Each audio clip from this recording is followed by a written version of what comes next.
Michael Hart ایک مشہور historian اور میتھمیٹیشین تھا۔ اس نے اپنے کنٹمپرری ہسٹورین سے کہا، let's compile the most profound and influential persons of the history. اس کام کے لیے انہوں نے 32 کیٹیگریز بنائی۔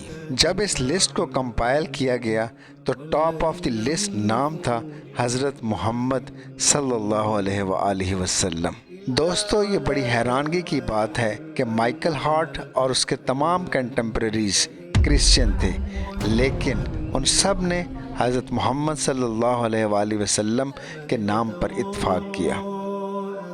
مائیکل ہارٹ کا کہنا ہے کہ وہ چاہتا تھا کہ جیسس کرائسٹ یعنی حضرت عیسیٰ علیہ السلام کو ٹاپ آف دی لسٹ لایا جائے، لیکن جب ان 32 کیٹیگریز کے مطابق اس نے کمپیئر کیا حضرت محمد صلی اللہ علیہ وآلہ وسلم کے ساتھ جیسس کرائسٹ یعنی حضرت عیسیٰ علیہ السلام کو، تو اس کو یہ ماننا پڑا کہ ٹاپ آف دی لسٹ صرف حضرت محمد صلی اللہ علیہ وآلہ وسلم ہی ہے۔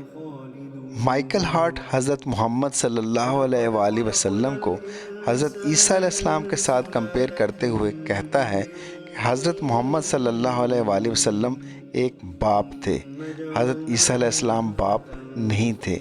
وہ کہتا ہے کہ حضرت محمد صلی اللہ علیہ وآلہ وسلم ایک خاوند تھے، حضرت عیسیٰ علیہ السلام خاوند نہیں تھے۔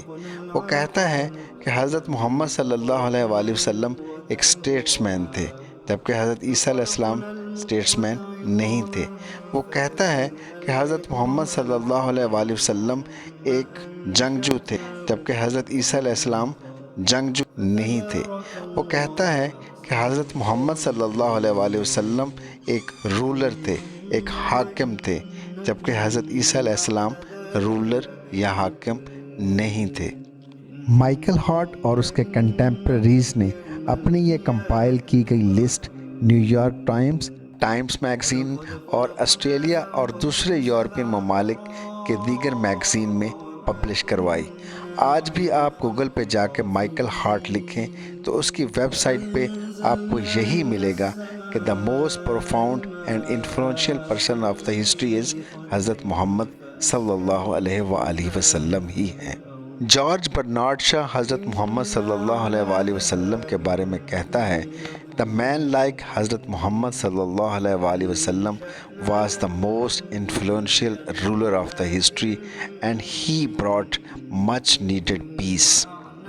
مائیکل ہارٹ حضرت محمد صلی اللہ علیہ وآلہ وسلم کے بارے میں کہتا ہے، My choice is Muhammad to lead the list of world most influential and maybe questions from others, but he was the only man of history who was mostly successful as religious and secular level۔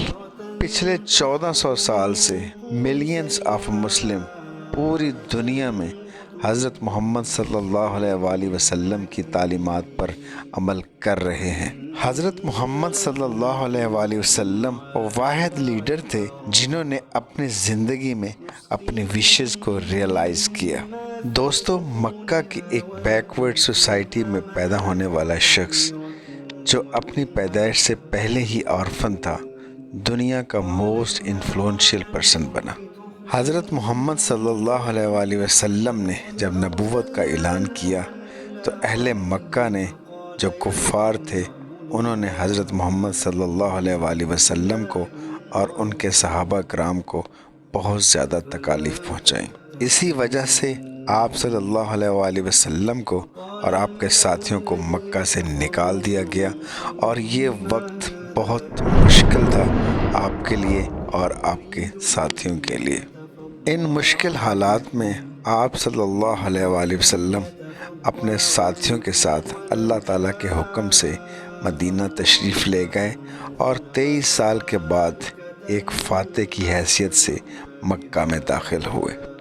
مکہ فتح کرنے کے بعد حضرت محمد صلی اللہ علیہ وآلہ وسلم نے عام معافی کا اعلان کر دیا، یہاں تک کہ ہندہ جس نے آپ صلی اللہ علیہ وآلہ وسلم کے چچا کا کلیجہ چبایا تھا اس کو بھی معاف کر دیا۔ حضرت محمد صلی اللہ علیہ وآلہ وسلم نے انصاف کا ایک معیار قائم کیا کبھی بھی اپنے رشتہ داروں کو دوسروں پر ترجیح نہیں دی۔ حضرت محمد صلی اللہ علیہ وآلہ وسلم کے دور میں ریاست مدینہ پوری دنیا پہ چھائی ہوئی تھی۔ بڑے بڑے حکمران اور سردار آپ صلی اللہ علیہ وآلہ وسلم سے ڈرتے تھے۔ حضرت محمد صلی اللہ علیہ وآلہ وسلم کا یہ میسج کہ ایک اللہ کی عبادت کی جائے اور اس کے ساتھ کسی کو شریک نہ ٹھہرایا جائے، پوری دنیا میں پھیلایا گیا، اور الحمدللہ آج 1400 سال گزرنے کے بعد پوری دنیا میں بلینز آف مسلمز حضور پاک صلی اللہ علیہ وآلہ وسلم کی ان تعلیمات پر عمل کر رہے ہیں۔ دنیا کا کوئی بھی حکمران، چاہے وہ سکندر اعظم ہو، نیپولین بوناپارٹ ہو، جارج بش ہو، کوئی بھی حضرت محمد صلی اللہ علیہ وآلہ وسلم کا مقابلہ نہیں کر سکتا، کیونکہ ان جیسا کوئی ہے ہی نہیں، because he is the most influential and profound person of the history.